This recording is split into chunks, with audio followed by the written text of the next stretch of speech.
Hello guys, welcome to genuine PSC aspirant. So ഇന്നത്തെ video എന്ന് പറയുന്നത് ഒരു ഇനിഷ്യേറ്റീവ് ആണ്. ആക്ച്വലി ഒരു മാസ് ഇനിഷ്യേറ്റീവ് വരുന്ന സെക്രട്ടേറിയറ്റ് എക്സാമിന് വേണ്ടിയുള്ള ഒരു ഇനിഷ്യേറ്റീവിനെ കുറിച്ച് സംസാരിക്കാൻ വേണ്ടിയാണ്. അപ്പോൾ ഇന്നത്തെ വീഡിയോയിൽ നമ്മൾ എന്തൊക്കെ സംസാരിക്കും എന്നുള്ളത് നമുക്ക് നോക്കാം. ഫസ്റ്റ് ഓഫ് ഓൾ, ഈ വീഡിയോയിലുള്ളത് സെക്രട്ടേറിയറ്റ് അസിസ്റ്റൻറ്റും ഈ കഴിഞ്ഞ പഞ്ചായത്ത് സെക്രട്ടറി എക്സാമും വെച്ചുള്ള ഒരു കമ്പാരിസനാണ്. ആ എക്സാമും അതിലുള്ള സിമിലാരിറ്റീസ് എന്തൊക്കെയായിരിക്കും സെക്രട്ടേറിയറ്റ് അസിസ്റ്റൻറ്റിൽ വരാൻ സാധ്യതയുള്ളത് എന്നുള്ളൊരു കമ്പാരിസനാണ്. അത് കഴിഞ്ഞാൽ UPSC ടൈപ്പ് ക്വസ്റ്റ്യൻസിൻ്റെ ഇമ്പോർട്ടൻസ്, വരുന്ന PSC എക്സാമുകളിൽ UPSC ടൈപ്പ് ക്വസ്റ്റ്യൻസിൻ്റെ ഇമ്പോർട്ടൻസ്. അതിനുശേഷം നോളജാണ് ദ കിങ്, അതിനെക്കുറിച്ചൊരു ഡിസ്കഷൻ. പിന്നീട് what is this best solution, എന്താണ് solution for the secretariat assistant എക്സാമിന് വേണ്ടി, എന്താണ് ബെസ്റ്റ് സൊല്യൂഷൻ. അതിനുശേഷം ഒരു ഫ്രീ ഇനിഷ്യേറ്റീവിനെ കുറിച്ചുകൂടെ പറയാൻ വേണ്ടിയാണ് ഈ വീഡിയോ കൊണ്ട് ഞാൻ ഉദ്ദേശിക്കുന്നത്. ഓക്കെ, സോ ഈ വീഡിയോ കാണുന്നവർ കഴിവതും ഇത് സ്കിപ്പ് ചെയ്യാതെ ഫുൾ കാണേണ്ടതാണ്. കുറച്ച് ലെങ്ത് കൂടാൻ സാധ്യതയുണ്ട്, ബട്ട് സ്റ്റിൽ കണ്ടൻറ്റ് അത്രയും യൂസ്ഫുൾ ആയിട്ടുള്ള കാര്യങ്ങളാണ് സംസാരിക്കുന്നത്. അപ്പോൾ നമുക്ക് ആദ്യത്തെ സെക്ഷൻ നോക്കാം. Comparison between secretariat assistant and panchayat secretary. നമുക്കറിയാം, സെക്രട്ടേറിയറ്റ് അസിസ്റ്റൻ്റ് എക്സാമിൻ്റെ നോട്ടിഫിക്കേഷനിൽ അവർ പറയുന്നത് 2 പേപ്പേഴ്സാണ്, പേപ്പർ 1, പേപ്പർ 2. അതിനുശേഷം ഇൻ്റർവ്യൂ ഉണ്ടെന്നും പറയുന്നു. പഞ്ചായത്ത് സെക്രട്ടറിക്ക് ഇൻ്റർവ്യൂവിൻ്റെ കാര്യം ഇതേവരെ ഉറപ്പായിട്ടില്ല. അപ്പോൾ നമുക്ക് പഞ്ചായത്ത് സെക്രട്ടറിയുടെ സിലബസ് നോക്കുകയാണെങ്കിൽ, മെയിൻസിൻ്റെ സിലബസ് നോക്കുകയാണെങ്കിൽ, പേപ്പർ 1 ജനറൽ സ്റ്റഡീസും paper 2 fundamentals of local governance and development എന്നാണ് കൊടുത്തിരുന്നത്. അപ്പോൾ എന്തൊക്കെയാണ് ഇതിനകത്തുണ്ടായിരുന്ന സബ് ടോപ്പിക്സ് എന്ന് നമുക്ക് നോക്കാം. ഓക്കെ, പേപ്പർ 1 പഞ്ചായത്ത് സെക്രട്ടറിയുടെ പേപ്പർ 1 എക്സാമിനെ കുറിച്ചാണ് ഇപ്പോൾ സംസാരിക്കുന്നത്. സോ പേപ്പർ 1 എക്സാം നോക്കുകയാണെങ്കിൽ ഇതിനകത്ത് history 10 mark, geography 10 marks, Indian constitution 15 marks, life science എന്ന് പറയുമ്പോൾ ബയോളജി 10 മാർക്സ് ആണ്. പിന്നെ ഫിസിക്സ്, കെമിസ്ട്രി 5 വീതം, current affairs 15 mark, then comes maths, English and Malayalam, അത് മൂന്നും 10 മാർക്ക് വീതം. സോ നമുക്ക് ഈ ഒരു സബ്ജക്ട്സ് നോക്കുമ്പോൾ മനസ്സിലാകുന്നത്, ഇതെല്ലാം നമ്മൾ ഏതൊരു PSC എക്സാം എഴുതുകയാണെങ്കിലും നമ്മൾ പഠിക്കുന്ന ഒരു ബേസ് കണ്ടൻറ്റുകളാണ് ഇതെല്ലാം. ഹിസ്റ്ററി ആയിക്കോട്ടെ, ജോഗ്രഫി, ഇന്ത്യൻ കോൺസ്റ്റിറ്റ്യൂഷൻ എല്ലാം. സോ ഈ ഒരു സിലബസ് നമുക്ക് പഠിച്ചെടുക്കാൻ വലിയ പാട് കാണത്തില്ല. വിത്ത് കോൺസ്റ്റൻറ്റ് റിവിഷൻ വഴി നമുക്കിത് മനസ്സിലാക്കിയെടുക്കാവുന്നേ ഉള്ളൂ. ബട്ട് നമ്മൾ പേപ്പർ 2 കടക്കുമ്പോൾ പഞ്ചായത്ത് സെക്രട്ടറിക്ക് ഉണ്ടായിരുന്ന ടോപ്പിക്കുകൾ നമുക്ക് നോക്കാം. ഇന്ത്യൻ പൊളിറ്റി എന്ന് പറയുന്ന ഒരു സെഷൻ 15 മാർക്സ്, പിന്നെ ഇന്ത്യൻ എക്കണോമി ഉണ്ടായിരുന്നു 15 marks, rural development in India, democratic decentralisation, decentralise planning, concepts, urban governance, governance. അപ്പോൾ ഇതെല്ലാം പഞ്ചായത്ത് സെക്രട്ടറി അല്ലെങ്കിൽ പഞ്ചായത്തുമായിട്ട് ബന്ധപ്പെട്ട കാര്യങ്ങളാണ്. അതിൻ്റെ ഫണ്ടമെൻ്റൽ ആയിട്ടുള്ള തിയറിറ്റിക്കൽ പാർട്ടാണ് ഇതെല്ലാം. സോ ഈ ഒരു ഏരിയയിൽ നമുക്ക് നോക്കുകയാണെങ്കിൽ നമുക്ക് എന്ത് മനസ്സിലാക്കാം?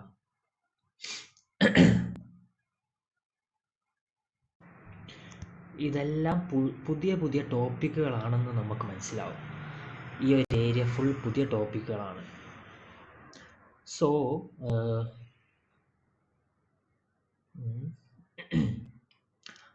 എങ്ങനെ നമ്മൾ ഈ ഒരു ഏരിയാസിനെ എങ്ങനെ കവർ ചെയ്യും എന്നതിനെ ഡിപ്പെൻഡ് ചെയ്തിരിക്കും നമ്മൾ ഒരു സെക്രട്ടേറിയറ്റ് അസിസ്റ്റൻ്റ് ആകുമോ ഇല്ലയോ എന്ന് അറിയാൻ പറ്റുന്നത്. അപ്പോൾ ഈ കഴിഞ്ഞ പഞ്ചായത്ത് സെക്രട്ടറി എക്സാം ഞാനും എഴുതിയായിരുന്നു. അതിൽ നിന്ന് എനിക്ക് മനസ്സിലായ ഒരു കാര്യം, പല PSC സ്റ്റുഡൻസിനും ഈ പറയുന്ന പോലെ ഫസ്റ്റ് പേപ്പറിൽ നല്ല സ്കോർ കാണും, അബൌട്ട് 60+ അല്ലെങ്കിൽ 65ക്ക് അടുത്തൊക്കെ വരുന്ന മാർക്ക്. നല്ല വൃത്തിക്ക് പഠിച്ച ജോലി ഉറപ്പിക്കാൻ പറ്റിയ റാങ്ക് കിട്ടുന്ന പിള്ളേർക്ക് 65 അടുത്ത് അല്ലെങ്കിൽ 60ക്ക് അടുത്ത് മാർക്ക് കാണും. പക്ഷേ പേപ്പർ 2 വരുമ്പോൾ സ്ഥിതി അങ്ങനെയല്ല. കാരണം പേപ്പർ 2 നമുക്കറിയാം, ആ ക്വസ്റ്റ്യൻ പേപ്പർ കണ്ടവർക്കറിയാം, അത് കറക്റ്റ് ഒരു UPSC പാറ്റേൺ ആയിരുന്നു അതിൽ പല ടോപ്പിക്സും പിടിച്ചിരുന്നത്. സോ ആ ഒരു ഏരിയയിൽ PSC സ്റ്റുഡൻസ് വല്ലാണ്ട് ബുദ്ധിമുട്ടിയിട്ടുണ്ടെന്ന് എനിക്ക് മനസ്സിലായി.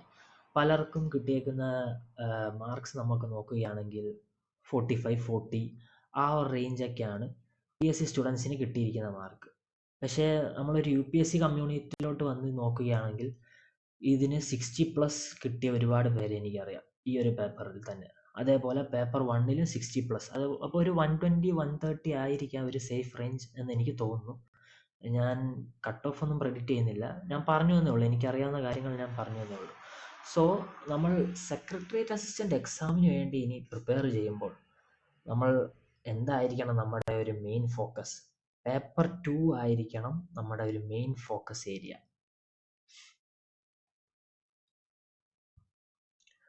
ബിക്കോസ് പേപ്പർ 2ലാണ് പലർക്കും കണ്ടന്റ് കുറവുള്ളതും മാർക്ക് കുറഞ്ഞു പോകുന്നതും പേപ്പർ 2ലാണ്. അപ്പം എന്താണ് പ്രശ്നം? പഠിക്കുന്ന കണ്ടന്റ് എല്ലാവരും സെയിം തന്നെയാണ്. നോക്കുകയാണെങ്കിൽ UPSC ആസ്പിറൻസ് ആയിക്കോട്ടെ, PSC ആസ്പിറൻസ് ആയിക്കോട്ടെ, എല്ലാവരും പഠിക്കുന്ന കണ്ടന്റ് സെയിം തന്നെ. പ്രോബ്ലം വരുന്നത് ആ ക്വസ്റ്റ്യൻ അവരെങ്ങനെ അനലൈസ് ചെയ്തെടുക്കുന്നു. അതേപോലെ MCQ ലെവലിലുള്ള പല ക്വസ്റ്റ്യൻസും ഉത്തരത്തിലോട്ട് മാറ്റിയെടുക്കാൻ അല്ലെങ്കിൽ കൺവേർട്ടാക്കി എടുക്കാൻ അവരെ കൊണ്ട് സാധിക്കുന്നില്ല. സോ നമുക്ക് അറിയാം, ഇപ്പോൾ UPSC ടൈപ്പ് ക്വസ്റ്റ്യൻസ് കേരള PSCയിലോട്ട് കടന്നു വരുന്നുണ്ട്. അപ്പോൾ അതിൻ്റെ ഒരു ഇമ്പോർട്ടൻസ് എന്താണ്, അതിൻ്റെ ഒരു ഇമ്പോർട്ടൻസ് എന്ന് ഈ സെക്ഷനിലൂടെ നമുക്ക് നോക്കാം. അതിനുശേഷം നമുക്ക് ഈ MCQൻ്റെ ഇഷ്യൂസ് എങ്ങനെ മാറ്റണം എന്നുള്ള ഒരു സെഷൻ ഞാൻ ഇതിനകത്ത് തന്നെ പറയുന്നതായിരിക്കും. സോ നമുക്ക് UPSC ടൈപ്പ് ക്വസ്റ്റ്യൻസിൻ്റെ ഇമ്പോർട്ടൻസ് അത് ഇപ്പോഴത്തെ കേരള PSCയിൽ എങ്ങനെയാണ് എന്ന് നമുക്ക് നോക്കാം. എങ്ങനെയാണ് ഈ പറയുന്ന പോലുള്ള ക്വസ്റ്റ്യൻസ് നമുക്ക് ക്രാക്ക് ചെയ്യാൻ സാധിക്കുക? UPSC ക്വസ്റ്റ്യൻസ് കേരള PSCയിൽ ഇപ്പം കൂടിക്കൂടി വരികയാണ്. പോരാത്തതിന് പഞ്ചായത്ത് സെക്രട്ടറിയുടെ പേപ്പർ 2 കൂടുതലും അതിനകത്ത് ഇത്തരത്തിലുള്ള UPSC ടൈപ്പ് ക്വസ്റ്റ്യൻസ് ആയിരുന്നു കൂടുതലും. അപ്പോൾ ഇനി വരുന്ന എക്സാമുകൾക്കും ഇത് തന്നെ ആയിരിക്കാം സ്ഥിതി. അപ്പോൾ നമുക്ക് ആദ്യമേ തന്നെ ഫസ്റ്റ് റൂൾ എന്താണ് UPSC ടൈപ്പ് ക്വസ്റ്റ്യൻസ് ക്രാക്ക് ചെയ്യാനുള്ള ഫസ്റ്റ് റൂൾ? നമ്മൾ പറയാറുണ്ട്, common sense is not so common. ഇതാണ് UPSC ടൈപ്പ് ക്വസ്റ്റ്യൻസ് ക്രാക്ക് ചെയ്യുന്നതിലെ ഫസ്റ്റ് റൂളായിട്ട് നമ്മൾ പറയാറുള്ളത്. ബിക്കോസ് പലരും എക്സാം ഹാളിൽ വരുമ്പോഴത്തേക്കും കണ്ടന്റ് ഓറിയൻറ്റഡ് ആയി മാത്രം മാറുന്നു. ചിലപ്പോൾ കുറച്ച് കോമൺ സെൻസ് ഉപയോഗിച്ചാൽ കിട്ടാൻ സാധ്യതയുള്ള ക്വസ്റ്റ്യൻസ് അവരുടെ കയ്യിൽ നിന്ന് വഴുതി പോകുന്നു. അപ്പോൾ അതിൻ്റെ മെയിൻ റീസൺ ആക്ച്വലി പ്രാക്ടീസ് കുറവായതുകൊണ്ടാവാം, അല്ലെങ്കിൽ ഈ രീതിയിൽ ചിന്തിക്കാം എന്ന് അവരുടെ മനസ്സ് അതിനനുസരിച്ച് പാകപ്പെടുന്നില്ല, അതുകൊണ്ടാവാം. നമുക്ക് കുറച്ച് എക്സാമ്പിൾസ് നോക്കാം. അപ്പോൾ ആദ്യത്തെ rule, common sense is not so common. അപ്പം ഇത് ആദ്യത്തെ ഒരു ക്വസ്റ്റ്യൻ 2018 UPSCയിലെ ഒരു ക്വസ്റ്റ്യൻ ആണ് ആദ്യമേ ഞാൻ കൊടുത്തിരിക്കുന്നത്.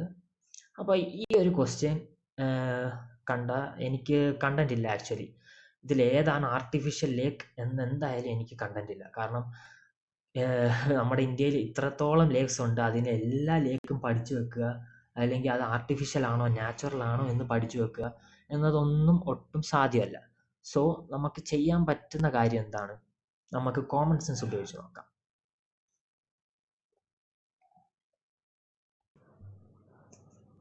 സോ ഇത്തരം ഒരു ക്വസ്റ്റ്യൻ നമ്മൾ നോക്കുമ്പോൾ ആർട്ടിഫിഷ്യൽ ലേക്ക്, ഇന്ത്യയിലുള്ള എല്ലാ ലേക്കുകളെ കുറിച്ച് നമുക്കൊരു അറിവുണ്ടായിരിക്കത്തില്ല, ശരിയാണ്. പക്ഷെ നമുക്ക് എങ്ങനെ ഇവിടെ കോമൺ സെൻസ് ഉപയോഗിക്കാം? നമുക്കൊന്ന് ഓപ്ഷൻസ് വായിച്ച് നോക്കാം. അപ്പോൾ ഇതിൽ ആർട്ടിഫിഷ്യൽ ലേക്ക് ഏതാണെന്നാണ് ചോദിച്ചിരിക്കുന്നത്. കൊടൈക്കനാൽ തമിഴ്നാടു, കൊല്ലേരു ആന്ധ്രാപ്രദേശ്, നൈനിറ്റാൾ ഉത്തരാഖണ്ഡ്, രേണുക ഹിമാചൽ പ്രദേശ്. ഈ ഒരു ഓപ്ഷൻസിൽ നിന്നും നമുക്ക് എലിമിനേറ്റ് ചെയ്ത് കളയാൻ പറ്റുന്ന കുറച്ച് ഓപ്ഷൻസ് ഉണ്ട്. നിങ്ങൾ തന്നെ ഒന്ന് ആലോചിച്ച് നോക്ക്. ആർട്ടിഫിഷ്യൽ ലേക്ക് എന്ന് പറഞ്ഞാൽ ഹ്യൂമൻസ് ആണ് ഈ ലേക്ക് ഉണ്ടാക്കിയിരിക്കുന്നത്, അല്ലെങ്കിൽ മാൻമെയ്ഡ് ലേക്കാണിത്. അപ്പോൾ ഇത്തരം ഒരു ലേക്ക് ഹിമാലയൻ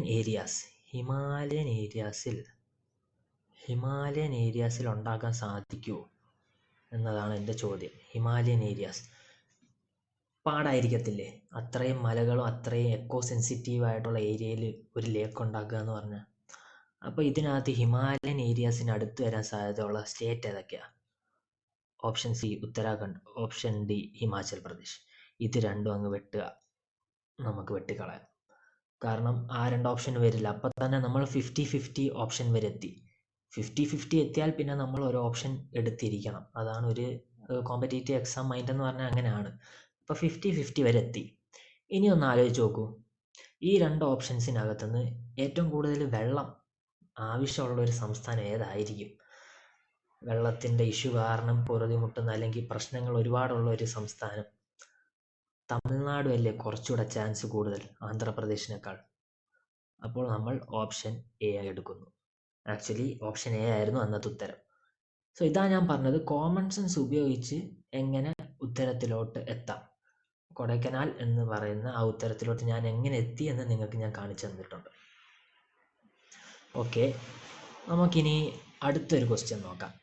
ഇതേ കോമൺ സെൻസ് ഉപയോഗിച്ച് 2024 SI സബ് ഇൻസ്പെക്ടർ എക്സാമിൻ്റെ ഒരു ക്വസ്റ്റ്യനാണിത്. അപ്പോൾ ഈ എക്സാം ഞാനും എഴുതിയതായിരുന്നു. ആദ്യത്തെ റൗണ്ടിൽ എനിക്ക് ഉള്ള കണ്ടന്റ് വെച്ചിട്ട് ഞാൻ ഉത്തരങ്ങൾ മാർക്ക് ചെയ്തു. രണ്ടാമത്തെ റൗണ്ടിലേക്ക് വേണ്ടി ഞാൻ ഇത്തരം ക്വസ്റ്റ്യൻസ് ഞാൻ റൗണ്ട് ഇട്ട് വെച്ചിട്ടുണ്ടായിരുന്നു.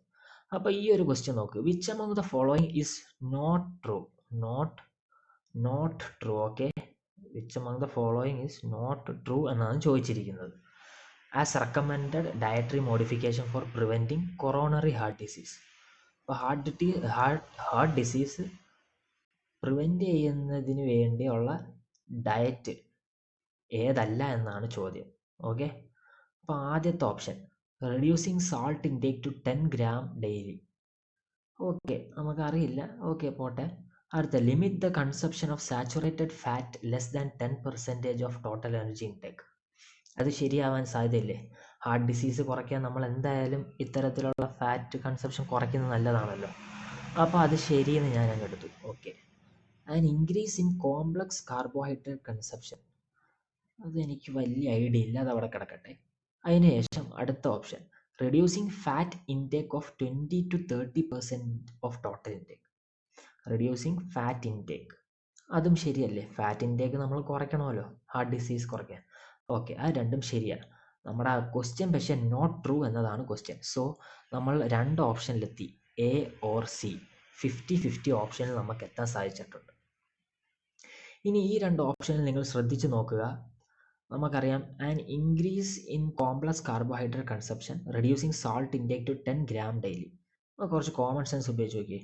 സാൾട്ട്, ഉപ്പിൻ്റെ അളവ് 10 gram വരെ എത്തിക്കുക എന്ന് പറയുമ്പോൾ വളരെ ഒരു പിഞ്ചോ 3 or 4 pinch സാൾട്ട് മാത്രം ഡെയിലി കഴിക്കുക എന്ന് പറയുന്നത് കറക്റ്റ് ആണോ? ആലോചിച്ച് നോക്കൂ. ആക്ച്വലി അത് തെറ്റല്ലേ?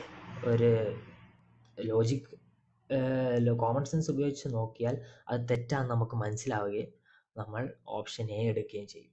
അതായിരുന്നു അതിൻ്റെ ഉത്തരം. ഇങ്ങനെയാണ് ഞാൻ എക്സാം ഹാളിലും ഇത് ശരിയാക്കിയത്. ഇതേ ഒരു ലോജിക്ക് ഉപയോഗിച്ചിട്ട് തന്നെയായിരുന്നു. ഇനി ഇതേ കോമൺ സെൻസ് ഉപയോഗിച്ച് ഇതേ എസ് ഐ 2024 PSC വന്ന ഒരു ചോദ്യം നോക്കാം. ഞാൻ ശരിയാക്കിയ ഒരു ചോദ്യം കൂടാണ്, നമുക്ക് നോക്കാം. ദ ന്യൂ അഗ്രികൾച്ചറൽ സ്ട്രാറ്റജിയെ കുറിച്ച് കറക്റ്റ് ആയിട്ടുള്ള സ്റ്റേറ്റ്മെൻറ്റ് ഏതാണെന്നാണ് ചോദിക്കുന്നത്. എനിക്ക് ഇതിനെക്കുറിച്ച് ഒരു ഐഡിയ ഇല്ല. എന്താണ് ഈ കൺസെപ്റ്റ് എന്നൊന്നും അറിയില്ല. What is new agriculture strategy എന്ന് പോലും അറിയില്ല.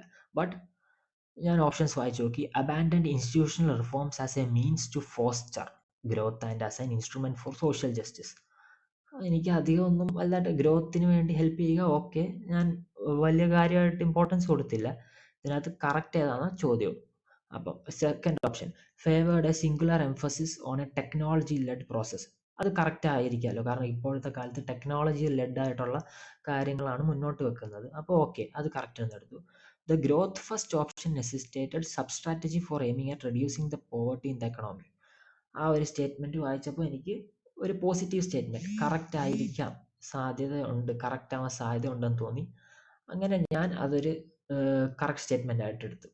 അപ്പോൾ ഇപ്പം തന്നെ എനിക്ക് 2 ഓപ്ഷൻ കറക്റ്റായിട്ട് കിട്ടി, ബിയും സിയും. പിന്നുള്ളത് ഈ 50-50ആണ്. അപ്പോൾ ആക്ച്വലി ക്വസ്റ്റ്യനകത്ത് കറക്റ്റ് ഏതാണെന്നാണ് ചോദിച്ചേക്കുന്നത്. എന്തായാലും 2 ഓപ്ഷൻ സെയിം ആയി വരുന്നില്ല. പിന്നെ ഒരൊറ്റ ഓപ്ഷനേ ഉള്ളൂ ഡി. അങ്ങനെ ഞാൻ ഡിയിലോട്ടെത്തി. ഈ മൂന്നും ശരിയാണെന്ന് എനിക്ക് അറിയത്തില്ലായിരുന്നു. എയെക്കുറിച്ച് എനിക്ക് ഡൗട്ട് ഉണ്ടായിരുന്നു.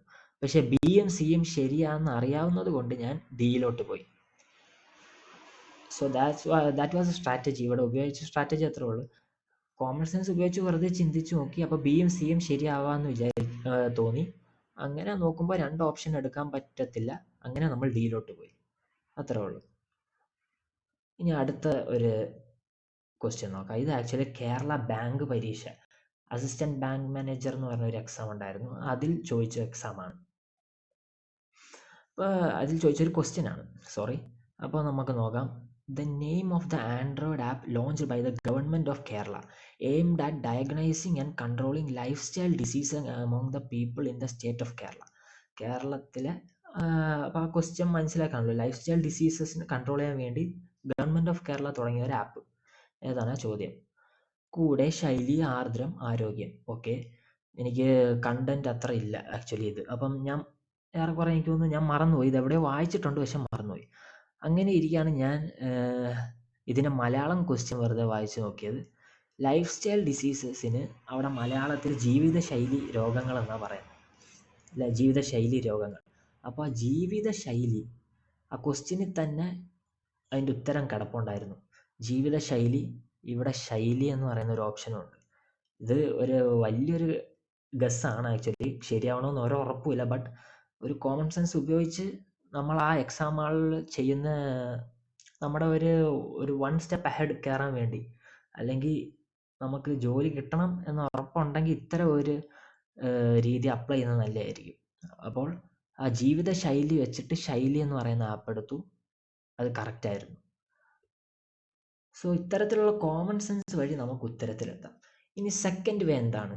സെക്കൻഡ് വേ, ക്വസ്റ്റ്യനിൽ തന്നെ ഉത്തരം കിടപ്പുണ്ട്, from the question it self. നമുക്ക് നോക്കാം. 2015 UPSCയുടെ ഒരു ക്വസ്റ്റ്യൻ ആണിത്. ഇൻഡ് ആർക്ക് എന്ന് പറയുന്ന term sometimes seen in the news is the name of. എന്താണ് ഇൻഡ് ആർക്ക് എന്നാണ് ചോദിച്ചിരിക്കുന്നത്. അപ്പോൾ ഇതിനെക്കുറിച്ച് വലിയ ഐഡിയ ഇല്ല. ഇൻഡ് ആർക്കിനെ കുറിച്ച് ചോദിച്ചിട്ടുണ്ട്.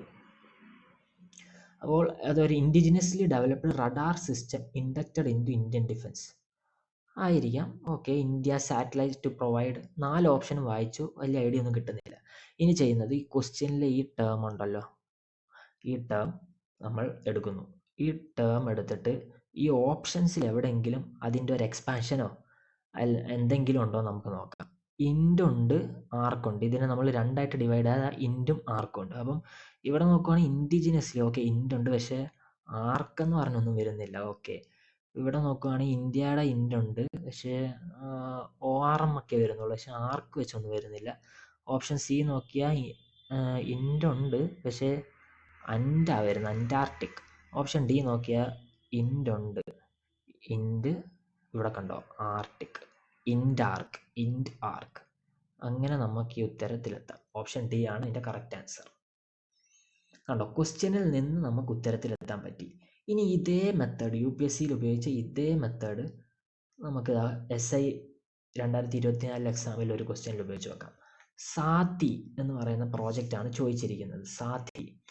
അപ്പം നമുക്ക് നോക്കാം ഇതിൻ്റെ എക്സ്പാൻഷൻ എന്തെങ്കിലും ഉണ്ടോ ക്വസ്റ്റ്യനിലും നോക്കാം. To bring individual behaviours. No way, അതിനകത്തൊന്നും കിട്ടുന്നില്ല. പക്ഷേ ഇത് okay, option B, sustainable action for transforming human capital education. S വെച്ച് സസ്റ്റൈനബിൾ, എ വെച്ച് ആക്ഷൻ, ടി വെച്ച് ട്രാൻസ്ഫോമിങ്, എച്ച് വെച്ച് ഹ്യൂമൻ ക്യാപിറ്റൽ, ഇ വെച്ച് എഡ്യൂക്കേഷൻ. ആക്ച്വലി ഇതിൻ്റെ ഒരു എക്സ്പാൻഷൻ തന്നെയാണ് ഈ ക്വസ്റ്റ്യന് കൊടുത്തേക്കുന്നത്. ആൻസർ ബി ആയിരുന്നു. അപ്പോൾ ഈ കണ്ടന്റ് നമുക്കില്ലെങ്കിലും നമുക്ക് ഇത്തരത്തിലുള്ളൊരു ലോജിക്കൽ എലിമിനേഷൻ നമുക്കിവിടെ ഉപയോഗിക്കാൻ സാധിക്കും. ക്വസ്റ്റ്യനിൽ നിന്ന് നമ്മൾ ഉത്തരത്തിലോട്ട് എത്തുന്ന ഒരു രീതിയാണിത്. വേറൊരു ക്വസ്റ്റ്യൻ ഉണ്ട്, കേരള ബാങ്കിലും ഇതേ രീതി നോക്കുക. Dash was founded in July 1948 under industrial finance corporation act 1948. പിന്നെ ബാക്കി ഞാൻ വായിക്കുന്നില്ല. അപ്പം ഏതാണെന്ന് ഈ ഇയർ വെച്ച് നമുക്ക് കണ്ടുപിടിക്കാം. ഒന്നേ കണ്ടന്റ് ഉണ്ടെങ്കിൽ കുഴപ്പമില്ല, പക്ഷെ കണ്ടന്റ് ഇല്ല. അപ്പോഴാണ് നമ്മൾ നോക്കുന്നത് industrial finance corporation act, IFCA. ഇതിന് IFCI ആയിക്കോട്ടെ, എന്നാലും കുഴപ്പമില്ല. അപ്പോൾ ഇൻഡസ്ട്രിയൽ ഫൈനാൻസ് കോർപ്പറേഷൻ ആക്ച്വലി ഈ ഓപ്ഷൻ സിയുടെ ഒരു എക്സ്പാൻഷൻ അല്ലേ അത്, ഇൻഡസ്ട്രിയൽ ഫൈനാൻസ് കോർപ്പറേഷൻ ആക്ട് എന്ന് പറയുന്നത്. അങ്ങനെ നമുക്ക് ആ ഉത്തരത്തിലോട്ട് എത്താൻ സാധിക്കും. ഇതാണ് ക്വസ്റ്റ്യനിൽ നിന്ന് ആൻസറിലോട്ട് എത്തുന്ന രീതി. ഇനി അടുത്ത തേർഡ് വേസ് പറയുകയാണെങ്കിൽ ലോജിക്കൽ ഗസ്സിങ്. ഇവിടെ നോക്കുക, ഇത് UPSC 2017 ഒരു ക്വസ്റ്റ്യൻ ആണ്. The term M stripes sometimes seen in news എന്തുമായിട്ട് ബന്ധപ്പെട്ടിരിക്കുന്നു എന്നാണ് question. M stripes, A captive breeding of wild fauna, B maintenance of tiger reserve, C indigenous satellite navigation system, D security of national highway. എനിക്ക് എന്തായാലും ഇതിനെക്കുറിച്ച് ഒന്നിനെക്കുറിച്ചും content ഇല്ല. M stripes എന്താണെന്നൊന്നും അറിയില്ല.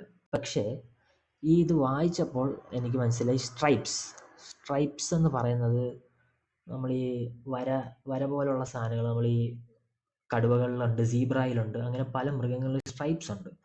അപ്പോൾ അത് വെച്ച് ഞാനിങ്ങനെ ഗസ് ചെയ്ത് നോക്കുമ്പോൾ ഇവിടെ ടൈഗർ എന്ന് പറയുന്ന ഒരു ഓപ്ഷൻ കിടപ്പുണ്ട്, മെയിൻ്റനൻസ് ഓഫ് ടൈഗർ റിസർവ്. അപ്പോൾ മേ ബി ടൈഗർ ആയിക്കൂടെ എന്നൊരു ചിന്ത നമ്മുടെ മൈൻഡിലോട്ട് വരും. ഓപ്ഷൻ ബി ആയിക്കൂടെ, കാരണം ടൈഗറിൽ സ്ട്രൈപ്സ് ഉണ്ട്. അപ്പം അതുമായിട്ട് ബന്ധപ്പെട്ട ഒരു പോളിസി അല്ലെങ്കിൽ എന്തെങ്കിലും ഒരു ആപ്പ് വല്ലതും ആണെങ്കിൽ തന്നെ അപ്പം അതുമായിട്ട് ബന്ധപ്പെട്ട ഒരു പേര് വേണമല്ലോ. അങ്ങനെ ഞാൻ എൻ സ്ട്രൈപ്സ് എന്ന് എടുക്കുന്നു, ബി. ആക്ച്വലി ബി തന്നെയാണ് കറക്റ്റ് ആൻസർ. ബി തന്നെയാണ് കറക്റ്റ് ആൻസർ. അപ്പോൾ ഇതേ സംഭവം നമുക്ക് നമ്മുടെ PSCയിൽ എവിടെ അപ്ലൈ ചെയ്യുമെന്ന് നോക്കാം. ഇപ്പോൾ ഇത്തവണത്തെ കേരള ബാങ്കിൻ്റെ ക്വസ്റ്റ്യനകത്ത് പഞ്ചേശ്വർ മൾട്ടിപർപ്പസ് പ്രോജക്റ്റ് എന്നൊരു ക്വസ്റ്റ്യൻ ഉണ്ടായിരുന്നു. പഞ്ചേശ്വർ, ഓക്കെ. അപ്പം ഇത് ഏത് രാജ്യങ്ങൾ തമ്മിലാണ് എന്നായിരുന്നു ക്വസ്റ്റ്യൻ.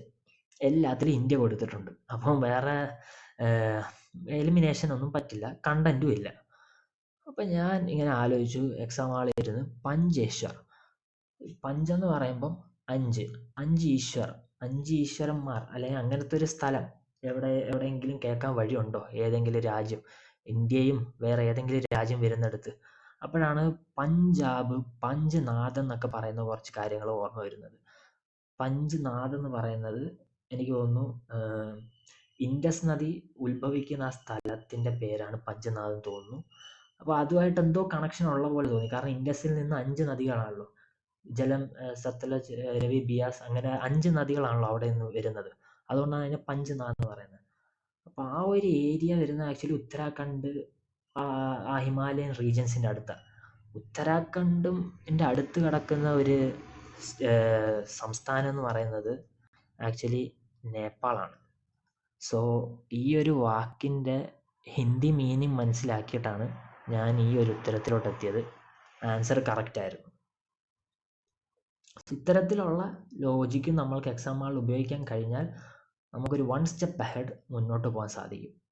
ഇനി അടുത്ത കാലത്ത് PSC എക്സാമുകൾ ശ്രദ്ധിച്ച പുതിയൊരു ടൈപ്പാണ് etymological approach. So etymological approach എന്ന് പറയുന്നത് നമുക്ക് തരുന്നതിനകത്ത് ഒരു സ്റ്റേറ്റ്മെൻറ്റ് കാണും. ഇപ്പോൾ ഈ ക്വസ്റ്റ്യൻ UPSC 2022 ക്വസ്റ്റ്യൻ ആണ്, ബയോ റോക്ക് ടെക്നോളജി എന്നതാണ് മെയിൻ സ്റ്റേറ്റ്മെൻറ്റ്. അപ്പം ആ ഒരു സ്റ്റേറ്റ്മെൻറ്റിൽ നിന്നും നമ്മൾ ആ സ്റ്റേറ്റ്മെൻറ്റിനെ രണ്ടായിട്ട് മുറിക്കാം, 2 ഭാഗങ്ങളാക്കാം. എന്നിട്ട് വേറെ ഏതെങ്കിലും ഒരു ഡെഫിനിഷനോ എന്തെങ്കിലുമായിട്ട് കണക്ട് ചെയ്ത് ഉത്തരത്തിലോട്ടെത്താം. ഒരു എക്സാമ്പിൾ നമുക്കിത് നോക്കാം. ഇപ്പോൾ ബയോ റോക്ക് ടെക്നോളജിയെക്കുറിച്ചാണ് ക്വസ്റ്റ്യൻ.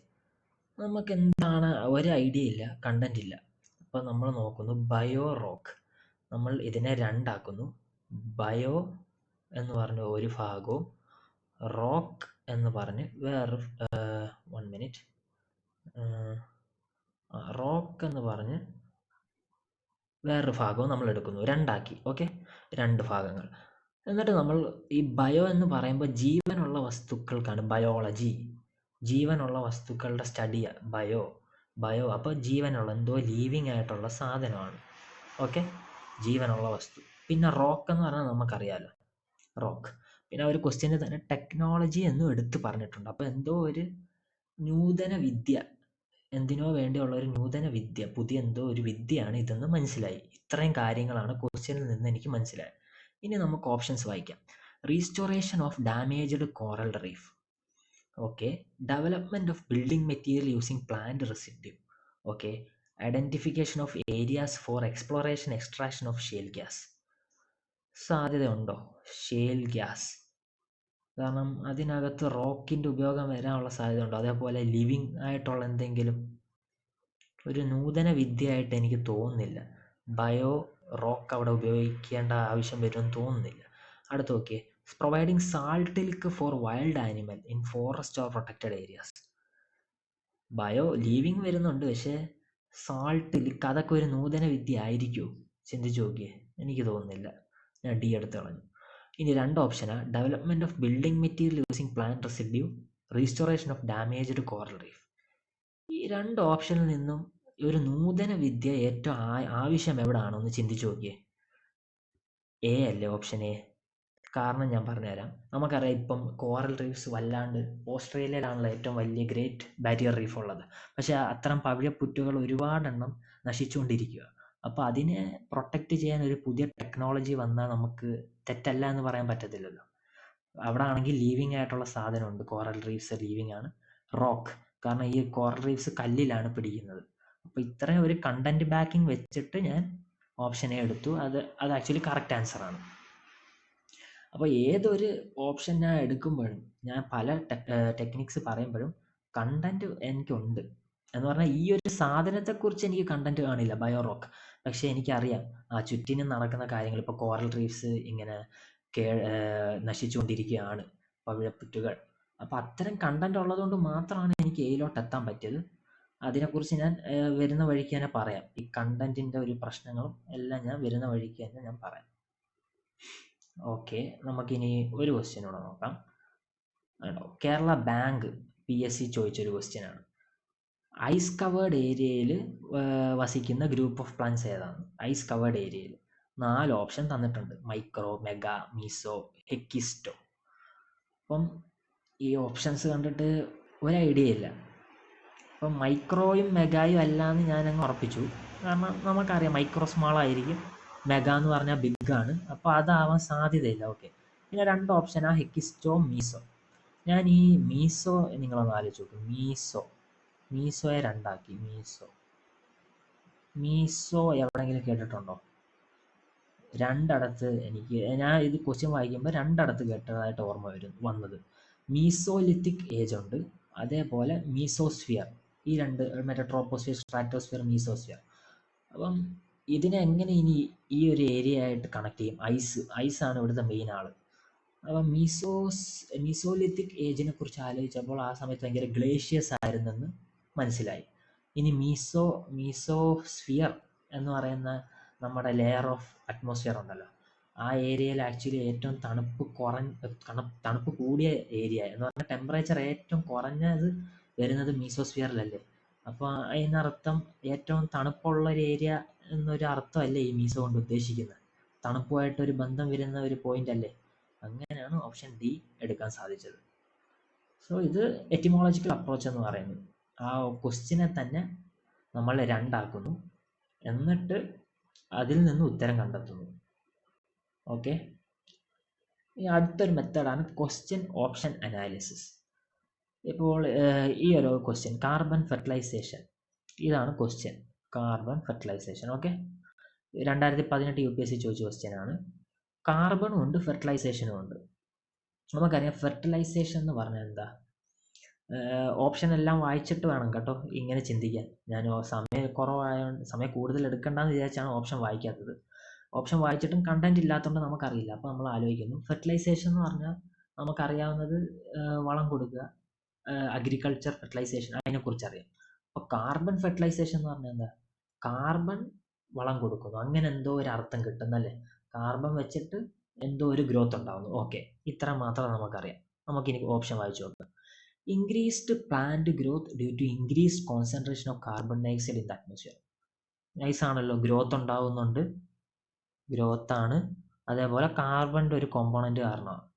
നല്ലൊരു ഓപ്ഷൻ. അടുത്ത, increased temperature due to increased concentration of carbon dioxide. Temperature കൂടുന്നതല്ലല്ലോ, പ്ലാന്റോ എന്തെങ്കിലും ഒരു ഗ്രോത്ത് അല്ലേ, അപ്പം ഓപ്ഷൻ ബി അല്ല. അടുത്ത, ഇൻക്രീസ്ഡ് അസിഡിറ്റി. അസിഡിറ്റി കൂടുന്നതും അല്ല. കാർബൺ ഡയോക്സൈഡ് ഓക്കെ, പക്ഷെ അസിഡിറ്റി കൂടുന്നതല്ലല്ലോ. അടുത്ത, adaptation of all living beings on earth to the climate change brought about by the increased concentration of carbon dioxide atmosphere. Still നമുക്കത് ശരിയാക്കാൻ പറ്റുന്നില്ല, കാരണം ഫെർട്ടിലൈസേഷൻ വഴി പ്ലാന്റ്സിനാണല്ലോ ഉപകാരപ്പെടുന്നത്. അപ്പോൾ അത് നമ്മൾ വെട്ടി ഓപ്ഷൻ എയിലോട്ട് പോയി. ഇതൊരു നല്ലൊരു മെത്തേഡാണ്. ഇങ്ങനെ നമുക്ക് ചെയ്യാൻ സാധിക്കുകയാണെങ്കിൽ ഇത് നല്ലൊരു മെത്തേഡാണ്. ഇതാണ് ക്വസ്റ്റ്യൻ ഓപ്ഷൻ അനാലിസിസ്. ഇതേ രീതിക്ക് നമുക്ക് കേരള ബാങ്ക് ഒരു ക്വസ്റ്റ്യൻ നോക്കിയാലോ. ഇത്തവണ ചോദിച്ച കേരള ബാങ്കിലെ ക്വസ്റ്റ്യൻ ആണ് പ്ലാനറ്ററി ബൗണ്ടറീസ് എന്ന് പറയുന്ന ക്വസ്റ്റ്യൻ. കൺസെപ്റ്റ് ആണ്. അപ്പോൾ ഇത് എന്താണ് ഉദ്ദേശിക്കുന്നത് നമുക്കൊക്കെ. ഞാൻ ഓപ്ഷൻ എല്ലാം വായിച്ചു നോക്കി, കണ്ടന്റ് ഇല്ല. ഇനി ഞാൻ ക്വസ്റ്റ്യനിലോട്ട് തന്നെ പോയി. Planetary boundaries planet. ഓക്കെ, നമ്മുടെ പ്ലാനറ്റ്. ബൗണ്ടറി എന്ന് പറഞ്ഞാൽ ഒരു അതിര് അല്ലേ, ഒരു ഒരു റെസ്ട്രിക്ഷൻ, ഒരു അതിര് പോലെ. ഓക്കെ, ഇത്ര മാത്രം മനസ്സിലായി. ഒന്നാമത്തെ, limit of human population growth. Limit ഒരു അതിര് സമ്മതിക്കാം, ഹ്യൂമൻ പോപ്പുലേഷൻ ഗ്രോത്ത് ആണോ അറിയില്ല. അടുത്ത 2, critical threshold four environment stability. അത് കുറച്ചുകൂടെ പ്ലാനറ്റുമായിട്ട് ബന്ധപ്പെടുന്നുണ്ട്, ഒരു ബ്രോഡ് ടേമാണ് അല്ലേ, എൻവയോൺമെന്റ് സസ്റ്റൈനബിലിറ്റി. പോരാത്തതിന് ക്രിട്ടിക്കൽ ടെമ്പറേച്ചർ, ക്രിട്ടിക്കൽ പ്രഷർ എന്നൊക്കെ നമ്മൾ പഠിച്ചിട്ടുണ്ടല്ലോ +2-ലൊക്കെ. ക്രിട്ടിക്കൽ എന്ന് പറഞ്ഞാൽ ഒരു മാക്സിമം പോയിന്റ് എന്നാണ്. അപ്പോൾ അതൊരു അതിരായിട്ട് എടുക്കാം. ഓക്കെ, അത് നല്ലൊരു ഓപ്ഷനാണ്. പൊട്ടൻഷ്യൽ ഫോർ കോളനൈസിങ് അതർ, ഇല്ലില്ല, അത് ഓപ്ഷൻ ഒന്നുമല്ല. എക്കണോമിക് കോസ്റ്റ് ഓഫ് എൻവയോൺമെന്റൽ പ്രൊട്ടക്ഷൻ അല്ല, അതുമല്ല. സോ നമ്മൾ ഓപ്ഷൻ ബിയിലോട്ട് എടുക്കുന്നു. കാരണം ആ ഒരു ഓപ്ഷൻ വായിക്കുമ്പോൾ തന്നെ ക്രിട്ടിക്കൽ, ഒരു മാക്സിമം പരിധി, എൻവയോൺമെന്റ് സസ്റ്റൈനബിലിറ്റി ഒരു ബ്രോഡ് ടേമാണ്. അങ്ങനെ നമുക്ക് ഓപ്ഷൻ ബിയിലോട്ട് എത്താം.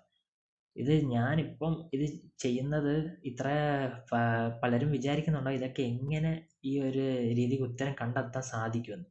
അതെല്ലാം ഞാൻ ഈ സെഷനിൽ പറഞ്ഞു തരുന്നുണ്ട്.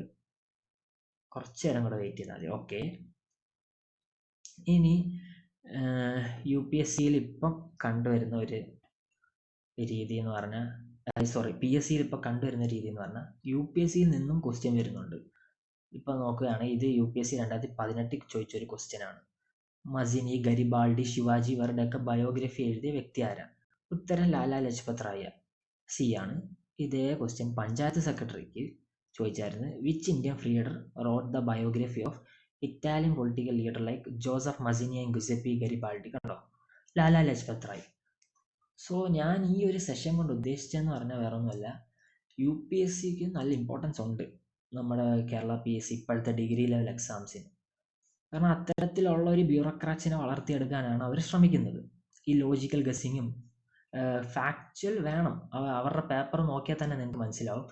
പഞ്ചായത്ത് സെക്രട്ടറിയുടെ പേപ്പർ 1 ഫാക്ച്വൽ ആയിരുന്നു. അപ്പം ഫാക്ച്വലായിട്ട് പഠിക്കുന്ന ആളുകളും വേണം. പക്ഷേ പേപ്പർ 2 ശ്രദ്ധിച്ചാൽ മനസ്സിലാവും, അവിടെ വേണ്ടത് കൂടുതൽ ലോജിക്കൽ ഗസ്സിങ് ആയിരുന്നു. കൺസെപ്ച്വൽ ക്ലാരിറ്റിയും ലോജിക്കൽ ഗസ്സിങ് ഒക്കെ മനസ്സിലാവുന്ന ഒരു ബ്യൂറോക്രാറ്റിനെയാണ് അവിടെ അവർക്ക് വേണ്ടിയിരുന്നത്. സോ ഇത് രണ്ടും കൂടെ മിക്സ് ചെയ്ത് പഠിക്കണം സെക്രട്ടേറിയറ്റ് അസിസ്റ്റന്റിനാണ് എൻ്റെ ഒരു അഭിപ്രായം. ഓക്കെ, സോ നെക്സ്റ്റ് സ്ലൈഡ് നോക്കാം. Knowledge is the king. Yes, knowledge is the king. എന്തുകൊണ്ടാണ് ഞാൻ ഈ സ്ലൈഡ് ഇട്ടതെന്ന് ഞാൻ പറഞ്ഞുതരാം. ഇപ്പോൾ ഇത്രയിടത്ത് ഞാൻ എലിമിനേഷൻ്റെ പല രീതികൾ, ടെക്നിക്ക് എല്ലാം ഞാൻ ഇങ്ങനെ ഇരുന്ന് പറഞ്ഞു. പക്ഷേ നിങ്ങൾക്ക് തോന്നുന്നുണ്ടോ ഈ ഒരു എലിമിനേഷൻ കൊണ്ട് മാത്രം ജയിക്കാൻ പറ്റുമെന്ന്? ഇല്ല. ഇതെല്ലാം ഞാൻ എക്സാമുകൾക്ക് ഇരുന്ന് എലിമിനേറ്റ് ചെയ്തത് തന്നെയാണ്. ആക്ച്വലി ഇതെല്ലാം ക്വസ്റ്റ്യൻസ് 11 ആയിക്കോട്ടെ, 29 ആയിക്കോട്ടെ, ഇതെല്ലാം ഞാൻ റൗണ്ട് ചെയ്തിട്ട് വിട്ടതാണ്. പക്ഷേ സെക്കൻഡ് റൗണ്ടിൽ ഞാൻ ഈ ക്വസ്റ്റ്യൻസ് അറ്റംപ്റ്റ് ചെയ്യാൻ ഒരു ധൈര്യം തരുന്നതെന്ന് പറഞ്ഞാൽ, ഫസ്റ്റ് റൗണ്ടിൽ എനിക്ക് കണ്ടന്റ് വെച്ചിട്ട് ഞാൻ ബാക്കി ക്വസ്റ്റ്യൻസ് എല്ലാം എടുത്തിട്ടുണ്ട്. കണ്ടന്റ് വെച്ച് എനിക്ക് അറിയാവുന്ന ക്വസ്റ്റ്യൻസ് എല്ലാം ഞാൻ ചെയ്തു. അപ്പോൾ നമുക്ക് ഒരുവിധം മനസ്സിലാവുമല്ലോ ഇത്ര മാർക്ക് കിട്ടാൻ സാധ്യതയുണ്ട്. ഓക്കെ, ഇനി വേണമെങ്കിൽ കുറച്ച് റിസ്ക് എടുക്കാം. ആ ഒരു കണ്ടന്റ് വെച്ച് എനിക്ക് അത്രയും ക്വസ്റ്റ്യൻസ് ശരിയാക്കാൻ കഴിഞ്ഞത് കൊണ്ടാണ് ഞാൻ ഇവിടെ വന്ന് ഈ പറയുന്ന എലിമിനേഷൻ്റെ റിസ്ക് എടുക്കുന്നതും ലോജിക്കൽ ഗസ്സിങ് നടത്തുന്നതും. ചിലപ്പോൾ ഇത് വേണമെങ്കിൽ ശരിയാവാം, ശരിയാവാതിരിക്കാം. പക്ഷെ നോളജ് വെച്ചുള്ളത് എപ്പോഴും ഒരു 90% ശരിയാവാനാണ് സാധ്യത. നോളജ് വെച്ച് നമ്മൾ ഏതെങ്കിലും ഒരു ക്വസ്റ്റ്യൻ ശരിയാക്കുകയാണെങ്കിൽ 90% ശരിയാവാനാണ് സാധ്യത. പക്ഷേ ലോജിക്കൽ ഗസ്സിങ് വരുമ്പോൾ ഞാനൊരു 50-60% മാത്രമേ എപ്പോഴും കൊടുക്കാറുള്ളൂ. ഓക്കെ, ഇപ്പം തന്നെ ഈ ക്വസ്റ്റ്യൻ ഏതാണ് ഈ പറയുന്നത്, ഈ 7th ക്വസ്റ്റ്യൻ മീസോതേംസിൻ്റെ കുറിച്ച് ഞാൻ പറഞ്ഞു, ശരിയാണ്. പക്ഷേ എനിക്ക് മീസോസ്ഫിയറും അതേപോലെ മീസോലിത്തിക് ഏജും എന്താണെന്ന് അറിയാവുന്നത് കൊണ്ടല്ലേ എനിക്കിത് കറക്റ്റാക്കാൻ പറ്റിയത്. Knowledge is the king. അടുത്തത് ഇതാണ്ട ഈ പറയുന്ന കേരള ബാങ്കിൻ്റെ വേണ്ട, സാഥി പോട്ടെ,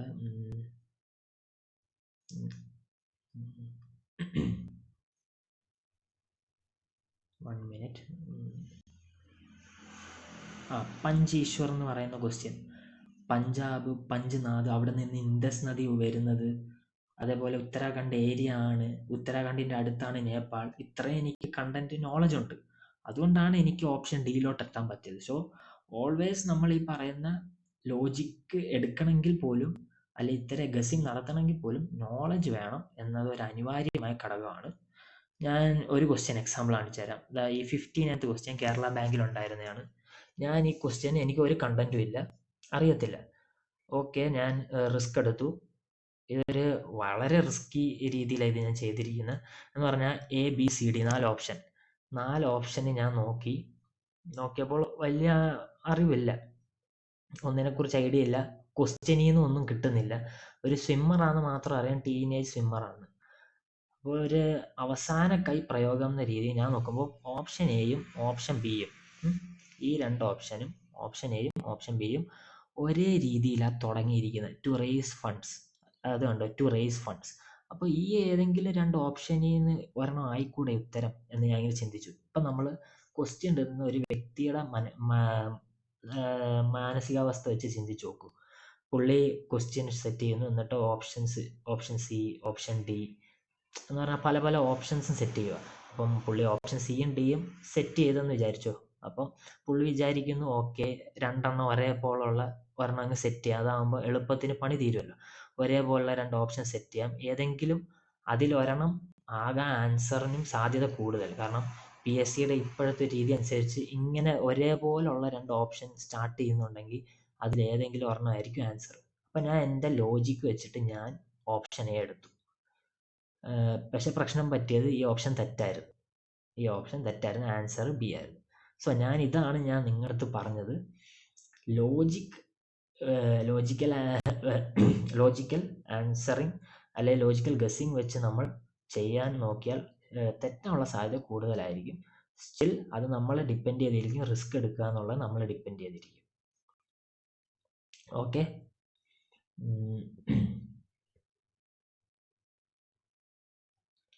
സോ നെക്സ്റ്റ് പാർട്ട് എന്ന് പറയുമ്പോൾ നോളജ് ഇസ് ദ കിങ് കഴിഞ്ഞ് ഇനി അടുത്ത എന്താണ് ഇതിനുള്ളൊരു സൊല്യൂഷൻ. അപ്പോൾ ഞാൻ ഇതെല്ലാം പറഞ്ഞു തന്നു നിങ്ങൾക്ക്. പേപ്പർ 1 പേപ്പർ 2 ഇഷ്യൂസ്, പേപ്പർ 2 എന്തൊക്കെ മാറ്റങ്ങൾ വന്നു, UPSC ടൈപ്പ് ആയി. സോ UPSC ക്വസ്റ്റ്യൻസിനുള്ള ഇമ്പോർട്ടൻസും പറഞ്ഞു തന്നു. ഇനി എന്താണ് സൊല്യൂഷൻ? ഈ പറയുന്ന എലിമിനേഷൻ ടെക്നിക്കൊക്കെ കൊണ്ട് നമുക്ക് ജയിക്കാൻ പറ്റുമോ? ഇത്തരത്തിലുള്ള എലിമിനേഷൻ ടെക്നിക്ക് വെച്ച് എന്ത് തോന്നുന്നു, ജയിക്കാൻ പറ്റുമോ? ആക്ച്വലി എലിമിനേഷൻ ടെക്നിക്കല്ല ഇവിടെ ആക്ച്വലി മാറ്റർ ചെയ്യുന്നത്. MCQ ആപ്റ്റിറ്റ്യൂഡ് എന്ന് പറയുന്ന ഒരു സാധനമാണ്. MCQ ആപ്റ്റിറ്റ്യൂഡ് എന്ന് പറയുന്നതിന് മുന്നേ ആപ്റ്റിറ്റ്യൂഡ് എന്ന് പറയുന്ന സംഭവം എന്താണെന്ന് നമ്മൾ മനസ്സിലാക്കണം. ഇപ്പം ആപ്റ്റിറ്റ്യൂഡ് എന്ന് പറയുന്നത് ഒരു ഡെഫിനിഷൻ പറഞ്ഞു തരാനാണെങ്കിൽ, നമ്മളിപ്പം കുഞ്ഞുനാളിൽ നമ്മൾ സൈക്കിൾ ഔട്ടുമായിരുന്നില്ലേ. നമ്മൾ സൈക്കിൾ ഔട്ടാൻ ആദ്യമേ നമ്മൾ കാല് തറയിൽ കുത്തി നമ്മൾ നടന്ന് ഉരുട്ടി പഠിച്ച്, അതിനുശേഷം പയ്യെ നമ്മൾ സൈക്കിൾ ചവിട്ടി, ചിലപ്പോഴൊക്കെ നമ്മൾ 2-3 വട്ടം തറയിലും വീണിട്ടുണ്ടാവാം. പിന്നെ നമ്മൾ സൈക്കിൾ ചവിട്ടി പ്രാക്ടീസ് എക്സ്പീരിയൻസും വെച്ചിട്ട് നമ്മൾ മുന്നോട്ട് പോയി സൈക്കിൾ ഔട്ടാൻ പഠിച്ച് അവസാനം നമ്മൾ 2 കൈ വരെ കൈവിട്ട് സൈക്കിൾ ഔട്ടാൻ പഠിച്ചില്ലേ. സോ ഇവിടെ ഈ ഒരു പ്രോസസ്സ് ഉണ്ടല്ലോ, ഇതിനാണ് ആപ്റ്റിറ്റ്യൂഡ് എന്ന് ഉദ്ദേശിക്കുന്നത്. ഈ സൈക്കിളിൽ ഞാൻ ഈ ഒരു എക്സാമ്പിൾ വെച്ച് പറഞ്ഞു. വേറൊരു എക്സാമ്പിൾ പറയാനാണെങ്കിൽ, ഇപ്പോൾ നമ്മൾ 5+6 എന്ന് പറയുന്നത് എത്രയാണ്? 11 അല്ലേ. പണ്ടൊക്കെ ആണെങ്കിൽ ഞാനിത് കൈവിരലിൽ ഇരുന്നിരുന്നതായിരുന്നു. പക്ഷേ ഇപ്പോൾ ഇത് 5+6 എന്ന് പറഞ്ഞാൽ ഒറ്റയടിക്ക് നമുക്ക് 11 ആണെന്ന് മനസ്സിലാവും. അതേപോലെ പല സബ്ട്രാക്ഷൻ അഡീഷൻസ് ഒക്കെ നമുക്ക് പെട്ടെന്ന് ഇപ്പോൾ മനസ്സിലാക്കിയെടുക്കാൻ സാധിക്കുന്നുണ്ടല്ലോ. അപ്പോൾ അതിൻ്റെ മെയിൻ റീസൺ എന്ന് പറയുന്നത് ഈ ആപ്റ്റിറ്റ്യൂഡ് നമുക്ക് വളർന്നു, ആപ്റ്റിറ്റ്യൂഡ് കൂടി. അന്ന് നമുക്ക് പാടായിരുന്ന കാര്യങ്ങൾ ഇപ്പോൾ ഈസിയായി. സോ ആ ഒരു സംഭവമാണ് ഇവിടെ നമുക്ക് വേണ്ടത്, MCQ ആപ്റ്റിറ്റ്യൂഡ്. അപ്പോൾ എങ്ങനെ വളർത്താം? നമ്മൾക്ക് അത്രയും ക്വസ്റ്റ്യൻസ് ചെയ്യണം. ക്വസ്റ്റ്യൻസ് ചുമ്മാ ചെയ്തിട്ട് കാര്യമുണ്ടോ? ഇല്ല. ക്വസ്റ്റ്യൻസ് ചെയ്യുന്നതും നമ്മൾ ഈ പറഞ്ഞ പോലെ കണ്ടന്റ് മാത്രം വെച്ച് ചെയ്യരുത്. നമുക്കറിയാത്ത ക്വസ്റ്റ്യൻസ് നമ്മൾ വിടുന്ന ഒരു സ്വഭാവം ഉണ്ടല്ലോ, അത് മാറ്റണം. നമുക്കറിയാത്ത ക്വസ്റ്റ്യൻസിൽ ഇത്തരത്തിലുള്ള ലോജിക്കൽ ഗസ്സിങ്ങും അതേപോലെ എറ്റിമോളജിക്കൽ അപ്രോച്ചും പല അപ്രോച്ചുകൾ ഉപയോഗിച്ച് ശരിയാക്കാൻ പറ്റുന്നുണ്ടോ ഇല്ലയോ എന്ന് ചെക്ക് ചെയ്യണം. അങ്ങനെ പോയാൽ മാത്രമേ നമുക്കൊരു ജോലി കിട്ടുന്ന രീതിയിൽ നമുക്ക് സെക്രട്ടറി അസിസ്റ്റന്റ് ക്രാക്ക് ചെയ്യാൻ പറ്റത്തുള്ളൂ എന്ന് ഞാൻ ഇപ്പോൾ വിശ്വസിക്കുന്നു. സോ ആ ഒരു സംഭവം അത്യാവശ്യമാണ്, MCQ ആപ്റ്റിറ്റ്യൂഡ്. ഇനി എങ്ങനെ എനിക്ക് നിങ്ങളെ ഹെൽപ്പ് ചെയ്യാൻ സാധിക്കും? ഈ ഒരു ചാനൽ കൊണ്ട് എനിക്ക് എങ്ങനെ നിങ്ങളെ ഹെൽപ്പ് ചെയ്യാൻ സാധിക്കും? ഞാൻ ഒരു ഇനിഷ്യേറ്റീവ് തുടങ്ങാമെന്ന് വിചാരിക്കുന്നുണ്ട്. ഫ്രീ ആയിട്ടുള്ള ഒരു ഇനിഷ്യേറ്റീവാണ്. അതിന് പേര് ഞാൻ മാസ് സീരീസ് എന്നാണ് ഇട്ടിരിക്കുന്നത്. MCQ ആപ്റ്റിറ്റ്യൂഡ് സീരീസ് എന്നാണ് അതിൻ്റെ full form.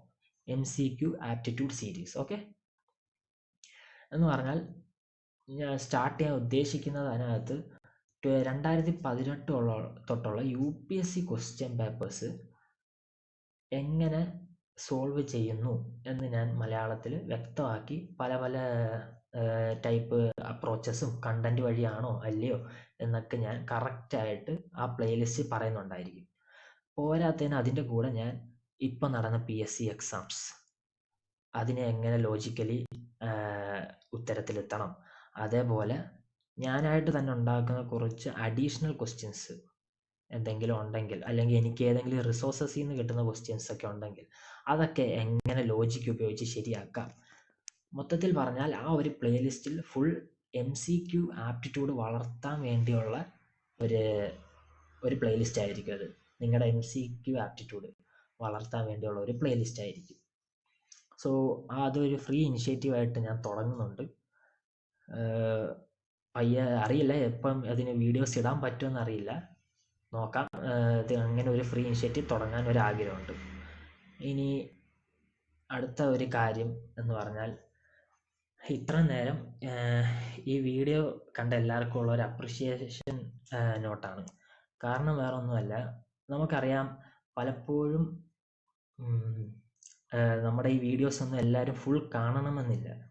But as time moves on, so അടുത്തതായിട്ട് ഞാൻ പറയാൻ പോകുന്നത് നിങ്ങൾക്ക് ഈ വീഡിയോ അവസാനം വരെ കണ്ടവർക്ക് വേണ്ടിയുള്ള ഒരു അപ്രിസിയേഷൻ പോസ്റ്റാണ്. കാരണം വേറെ ഒന്നുമല്ല, നമുക്കറിയാം എല്ലാ വീഡിയോസും പലരും അവസാനം വരെ കാണാൻ സാധ്യതയില്ല. സ്റ്റിൽ കണ്ടവർക്ക് വേണ്ടിയാണ്. Actually you guys are great. നിങ്ങൾ ഈ ചെയ്യുന്നത് വളരെ വലിയൊരു സംഭവം തന്നെയാണ്. കാരണം നിങ്ങളൊരു സീരിയസ് ആസ്പിറൻ്റ് ആണെന്ന് ഇതിൽ നിന്ന് നിങ്ങൾക്ക് എനിക്ക് മനസ്സിലാവുന്നുണ്ട്. ഈ വീഡിയോ അവസാനം വരെ നിങ്ങൾ കണ്ടിട്ടുണ്ടെങ്കിൽ ഈ സെക്രട്ടേറിയറ്റ് അസിസ്റ്റൻ്റ് എക്സാം പാസ്സാവണമെന്ന് നിങ്ങൾക്ക് അത്രയ്ക്ക് ആഗ്രഹമുണ്ട് എന്ന് ഇതിൽ നിന്നും എനിക്ക് മനസ്സിലാവുന്നു. കാരണം വേറെ ഒന്നുമല്ല, ഈ ഇങ്ങനെ ഒരു അപ്രിസിയേഷൻ തന്നത്, നമുക്കറിയാം നമ്മൾ സ്കൂളിലായിരിക്കുമ്പോൾ അല്ലെങ്കിൽ കോളേജ്, സോ നമ്മൾ അതിനു വേണ്ടി ഇട്ട ഒരു എഫേർട്ടിന് വേണ്ടിയുള്ള ഒരു റിവാർഡ് നമുക്ക് ലഭിക്കുന്നുണ്ടോ എന്ന് നമ്മളൊന്ന് ചിന്തിച്ച് നോക്കുക. നമുക്കറിയാം നമ്മൾ സ്കൂളിൽ കോളേജിലൊക്കെ ആയിരിക്കുമ്പോൾ നമ്മൾ അത്രയ്ക്ക് കഷ്ടപ്പെട്ട് പങ്കെടുത്താലും നമുക്ക് ആ റിവാർഡ് കിട്ടുമായിരുന്നു. ഫസ്റ്റോ സെക്കൻഡോ തേർഡോ, അല്ലെങ്കിൽ ആരെങ്കിലും വന്നൊരു അപ്രിസിയേഷൻ എങ്കിലും പറയുമായിരുന്നു. പക്ഷേ നമ്മളൊരു കോമ്പറ്റീറ്റീവ് എക്സാംസിന് വേണ്ടി തയ്യാറെടുക്കുമ്പോഴത്തേക്കും, അത് ഏതെങ്കിലും ആയിക്കോട്ടെ, UPSCയോ PSCയോ RRB എന്തെങ്കിലും SSC ആയിക്കോട്ടെ, അവിടെ വരുന്ന പ്രശ്നം എന്ന് പറഞ്ഞാൽ നമ്മൾ ഇടുന്ന എഫേർട്ടിന് ഒരു റിവാർഡ് കിട്ടത്തില്ല. ചിലപ്പോൾ നമ്മൾ ആദ്യത്തെ വർഷം നന്നായിരുന്നു പഠിക്കുന്നുണ്ടായിരിക്കും, നന്നായിരുന്നു പഠിച്ച്, പക്ഷേ ആ കൊല്ലം നമുക്ക് പ്രിലിംസ് പാസ്സാവാൻ പറ്റില്ല. ആരും ഒരു അപ്രിസിയേഷനും തരില്ല. ചിലപ്പോൾ നമ്മൾ ദിവസം 5, 6, 7, 8 മണിക്കൂറൊക്കെ വരെ ഇരുന്ന് പഠിച്ചൊരു വ്യക്തിയായിരിക്കും. കോൺസ്റ്റൻ്റ് ആയിട്ട് ടെസ്റ്റ് സീരീസും എടുത്ത് എല്ലാം പഠിച്ചിട്ട് നമ്മൾ ആ പ്രിലിംസ്, ആ ഒരു ദിവസം ഏതോ ഒരു ഭാഗ്യക്കേട് കാരണം നമ്മൾ ആ പ്രിലിംസ് പാസ്സാവാതെ പോകുന്നു. അപ്പോൾ നമ്മുടെ ഇത്ര നാളത്തെ എഫേർട്ടിനെ ആരും അപ്രിഷ്യേറ്റ് ചെയ്യില്ല. അതാണ് ഈ കോമ്പറ്റീറ്റീവ് എക്സാംസിൻ്റെ ഒരു പ്രോബ്ലം. അപ്രിസിയേഷൻ നമ്മളിൽ നിന്ന് അകന്നുകൊണ്ടേയിരിക്കും. ഈ എക്സാംസിൽ നമ്മൾ എത്ര കൊല്ലം നിൽക്കുന്നോ, ഫസ്റ്റ് സെക്കൻഡ് തേർഡ് അറ്റംപ്റ്റ് ആവും തോറും അപ്രിസിയേഷൻ ഇല്ലാതായിക്കൊണ്ടേയിരിക്കും. സോ അതുകൊണ്ടാണ് ഞാൻ നിങ്ങൾക്കൊരു അപ്രിസിയേഷൻ നോട്ട് തന്നത്. ഈ വീഡിയോ അവസാനം വരെ നിങ്ങൾ കണ്ടിട്ടുണ്ടെങ്കിൽ നിങ്ങളൊരു സീരിയസ് ആസ്പിറൻ്റ് ആയിരിക്കും. So that's all for today. Thank you.